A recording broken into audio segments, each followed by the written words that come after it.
जी, तो last clip में हम लोग अपने कंटेंट टोकन्स के फंक्शन को देख रहे थे। ये हम लोगों ने देखा था कि अगर ये दोनों कंडीशन ट्रू होंगी तो तब ये ट्रू रिटर्न करेगा, अदरवाइज फॉल्स रिटर्न करेगा। तो इसको एग्जीक्यूट करके देखते हैं। एक तो एग्जांपल्स इसकी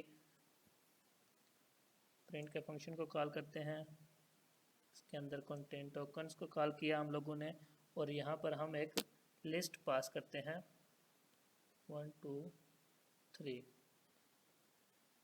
देन अगेन हम लोगों ने प्रिंट के फंक्शन को कॉल किया और इसके अंदर कंटेंट टोकन्स को कॉल किया, और यहाँ पर हम लोग एम्प्टी लिस्ट पास करके देखते हैं। देन अगेन फिर एक और एग्जांपल करते हैं कंटेंट टोकन्स, और यहाँ पर हम वैल्यू पास करते हैं ए। जब हम इसको एग्जीक्यूट करते हैं तो हम देखते हैं कि पहले जो हमारी वैल्यू है वो ट्रू रिटर्न हुई, क्योंकि पहली वैल्यू देखें हमारे पास एक लिस्ट थी। ये पैटर्न को चेक करता है कि एक लिस्ट होनी चाहिए और वो नॉट एम्प्टी होनी चाहिए। तो पहले जो लिस्ट थी 1 2 3 की और वो एम्प्टी नहीं थी तो ट्रू रिटर्न किया, लेकिन दूसरी जो थी वो लिस्ट ही थी लेकिन उसमें कोई एलिमेंट नहीं था, एम्प्टी लिस्ट थी, तो उसकी लेंथ 0 थी, इस वजह से फॉल्स रिटर्न हुआ। और जो थर्ड नंबर पे हमने एक अल्फ़ाबेट पास किया, स्ट्रिंग पास की, वो लिस्ट ही नहीं थी, तो इस वजह से फॉल्स रिटर्न हुआ। देन हमारे पास नेक्स्ट जो हमारा फंक्शन है हम उसको देखते हैं। नेक्स्ट हमारा फंक्शन है जी मैच पैटर्न का।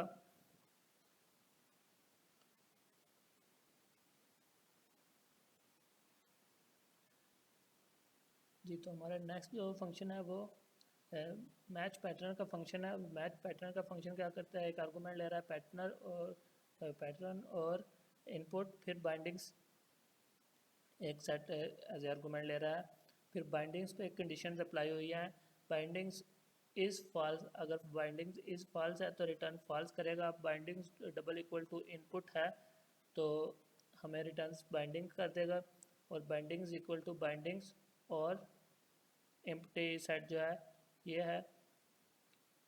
इफ़ इस वेरिएबल का जो हमने ऊपर फंक्शन देखा था, जिसको हमने पहले मैच पैटर्न का नाम दिया था, मैच वेरिएबल का इस वेरिएबल का सबसे पहला फंक्शन जो था हमारा इस वेरिएबल का, इसको कॉल करेगा यहाँ पर और चेक करेगा कि अगर ये वेरिएबल है तो var is equal to pattern of, यानी कि फर्स्ट एलिमेंट को चेक करेगा और उसके नेक्स्ट वैल्यू पास कर रहा है सारे के सारे।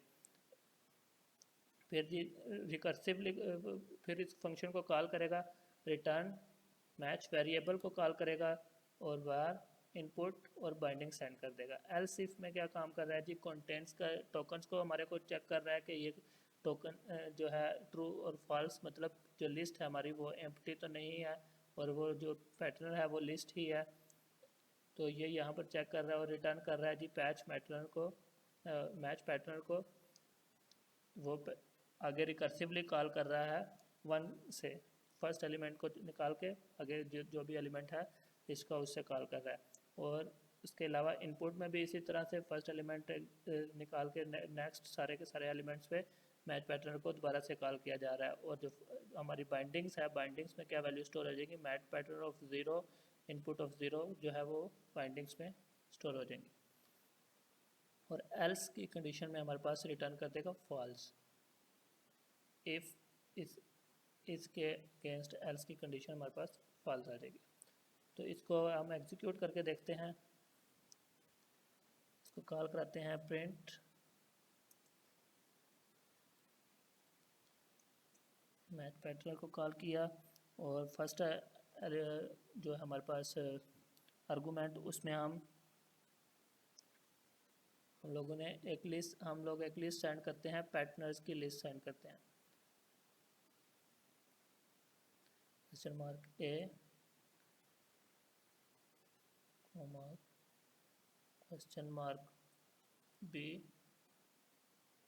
क्वेश्चन मार्क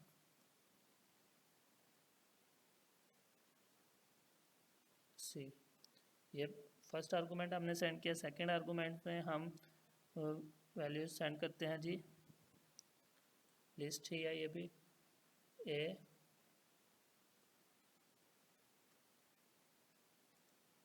बी ए के अगेंस्ट ए वैल्यू स्टोर हो जाएगी, बी के अगेंस्ट बी, और सी के अगेंस्ट हम वैल्यू सी को सेंड कर रहे हैं। देन हम क्या सेंड कर रहे हैं जी इसको,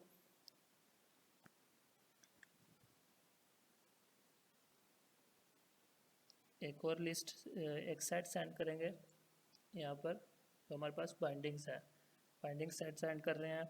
उसमें जो बी वैल्यू है, बी के अगेंस्ट वैल्यू लिस्ट में है जी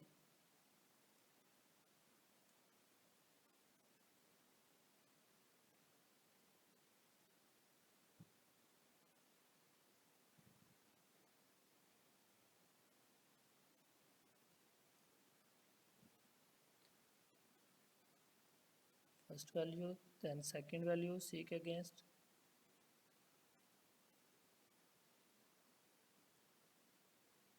सी।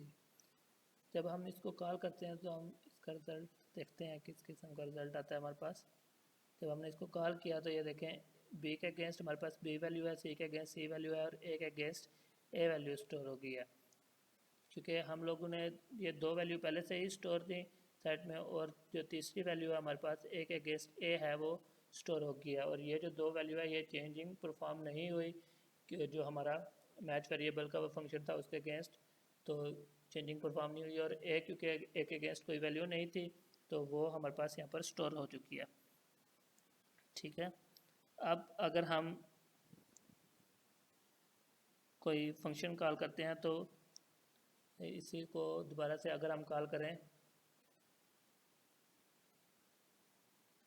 फिर देखते हैं जी, प्रिंट का फंक्शन हम लोगों ने कॉल किया, मैच पैटर्न को कॉल किया, और यहाँ पर हम वैल्यू पास करते हैं ए,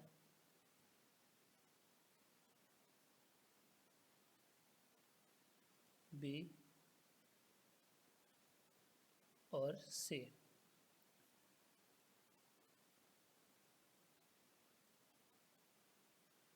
सेकेंड आर्गूमेंट जो हम पास कर रहे हैं वो ए बी सी की एक लिस्ट सेंड करते हैं।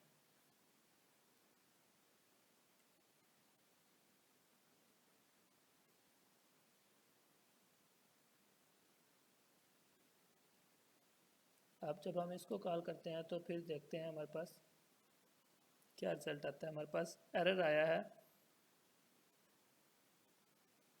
एरर किस वजह से आया है, क्योंकि हमारा जो फंक्शन था वो 3 आर्गूमेंट एज ए आर्गूमेंट ले रहा था, और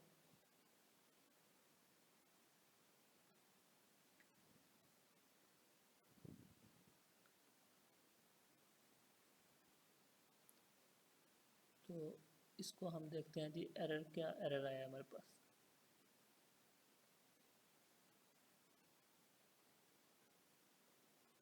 जी, तो जब हमने इस किस्म की वैल्यू इसको दो लिस्टें पास की, ए डी और सी, ए बी सी, तो इसने फॉल्स वैल्यू रिटर्न कर दी, क्योंकि डी के अगेंस्ट कोई वैल्यू स्टोर नहीं थी, इसलिए इसने फॉल्स रिटर्न कर दिया हमें।